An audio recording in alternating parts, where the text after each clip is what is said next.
अस्सलाम वालेकुम guys, my name is Atif Wasim Bhatt और आज की वीडियो में मैं आपको बताने वाला हूँ इम्प्लिसिट और एक्सप्लिसिट कन्वर्जन। इसे हम टाइप कन्वर्जन भी कहते हैं। इम्प्लिसिट और एक्सप्लिसिट से बताने से पहले मैं आपको बताना चाहता हूँ कि कैर जो है वो कन्वर्ट हो सकता है इंट में, लॉन्ग इंट में, फ्लोट में एंड डबल में। ओके, इसी तरह इंट जो है वो कन्वर्ट हो सकता है लॉन्ग इंट में, फ्लोट में और डबल में।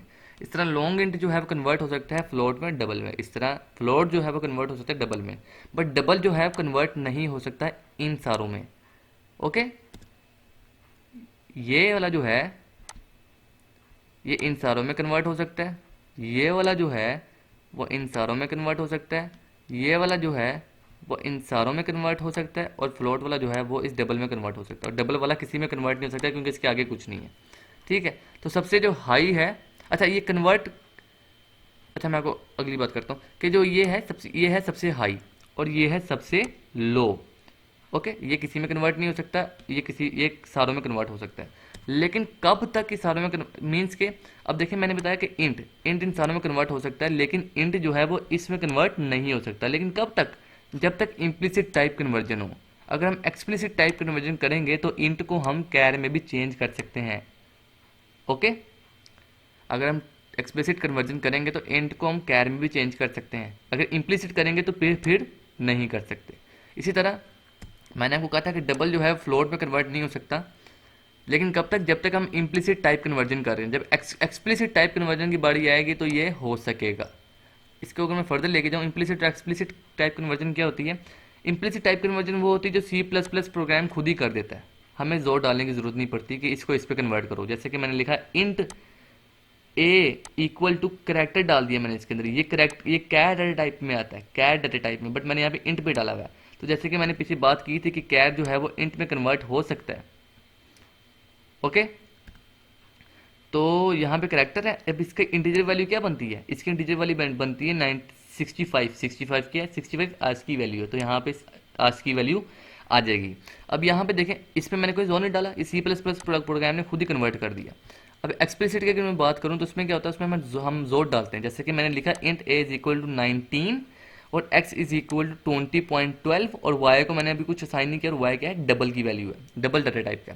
अभी जो दोनों जब मल्टीप्लाई होंगे तो ऑफकोर्स एक मैथमेटिकल रूल है कि इन दोनों की जो वैल्यू जो आएगी, ये खुद ब खुद जो वैल्यू इन दोनों की आएगी वो क्या आएगी? वो आएगी पॉइंट्स में। वैल्यू क्या आएगी? पॉइंट्स में। तो जब तक इनकी वैल्यू पॉइंट्स में आ रही है ये इम्प्लिसिट टाइप कन्वर्जन है। पॉइंट्स में जब आ रही है, ठीक है, जैसे कि इन दोनों को जब मल्टीप्लाई करेंगे तो पॉइंट्स में वैल्यू, फ्लोटिंग या डबल में पॉइंट डबल में आ रही होगी वैल्यू, तो ये जो इम्प्लिसिट टाइप कन्वर्जन है, इम्प्लिसिट टाइप कन्वर्जन है। ओके, क्योंकि हमने कोई दोबारा नहीं डाला, उसने खुद ब खुद एक, हालांकि उसे इंट वैल्यू भी मिल रही थी बट उसने डबल में कन्वर्ट कर दी, इन दोनों को मल्टीप्लिकेशन करके डबल में कन्वर्ट कर दिया, क्योंकि मैंने बताया था कि इंट जो है वो डबल में कन्वर्ट होता है। डबल अगर इम्प्लिसिट काम कर रहा हो तो वो यहाँ पे किसी में कन्वर्ट नहीं होता। बट मैंने क्या किया कि जो भी वैल्यू आती है इसको इंटीजर में कन्वर्ट कर दो। अब मैंने एक्सप्लिसिट कर दिया। अब यहाँ की वैल्यू किस में आ रही थी? डबल में आ रही थी, डबल में। अब मैंने जोर डाल दिया कि जो वैल्यू जो आ रही है उसे इंटीजर में कर दो, पैरेंथेसिस लगाते हैं, देन अंदर एक्सप्रेशन लिखते हैं।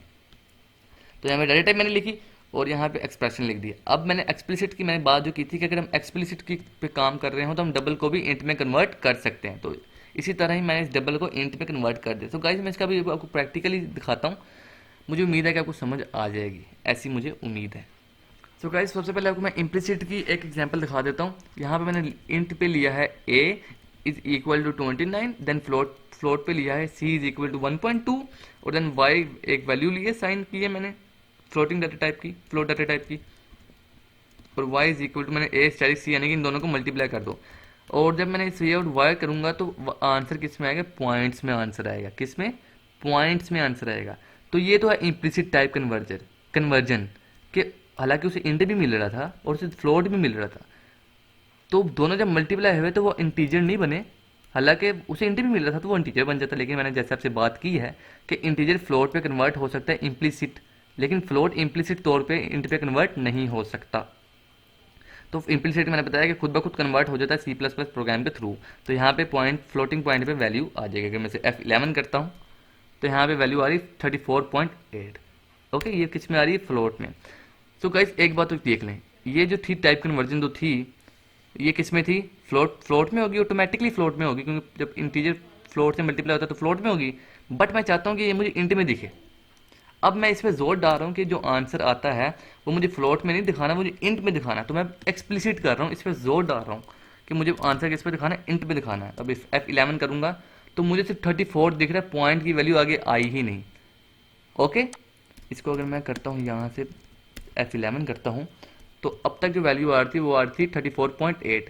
तो जब मैंने इस पर जोर डाला कि मैंने कहा कि जो आंसर आता है उसे फ्लोट से कन्वर्ट करके, यानी कि उसकी डाटा टाइप को कन्वर्ट कर दो किसमें, इंट में। यानी कि जो आंसर आता है ये फ्लोटिंग पॉइंट्स में जो वैल्यू आ रही है, पॉइंट्स में जो वैल्यू आ रही है, वो मुझे पॉइंट्स में ना चाह के मुझे इंटीजर डाटा टाइप की चाहिए, क्योंकि इंट में जो पॉइंट्स तो होते नहीं है। तो अगर मैं F11 करूंगा तो एक्सप्लिसिट टाइप कन्वर्जन को यूज़ करते हुए हमने खाली 34 कर लिया। तो जैसे कि मैंने आपको बताया था कि हम, हाँ, इम्प्लिसिट तौर पे कैर को इंट में, इंट को लॉन्ग लॉन्ग में, लॉन्ग को फ्लोट में, फ्लोट को डबल में कन्वर्ट कर सकते हैं।